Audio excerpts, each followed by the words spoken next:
Welcome to Kenton's videos. Enjoy the video. You begin by preparing the recorder for Jujutsu Shenanigans, plug in an external mic, and confirm battery life and free storage. Once done, set recording quality to 44. 1K HZWAV so the cursed frequencies remain intact, and switch to only way mode to route inputs through the special filter.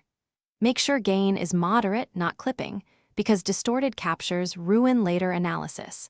Test a short clip, listen back, and adjust input level until the voice registers clearly without peaking. You now perform the actual capture with deliberate pacing. Hold the mic 6 to 12 inches from the caster and record each incantation in short takes of 3 to 7 seconds. Once done with each phrase, stop and label the clip so you can track variations.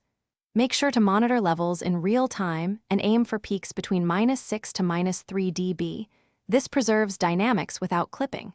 If background noise appears, use a pop filter or reposition to reduce room reflections before retaking the line.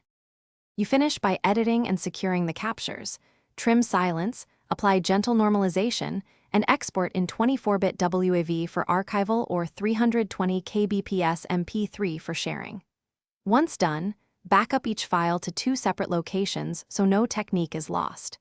Make sure metadata notes the caster, date, and ritual conditions. If you encounter distortion or strange artifacts, re-record using a low-cut filter set near 80 Hz and reduce gain. If problems persist, swap microphones and compare takes immediately. Thanks for watching. Consider subscribing if we helped you.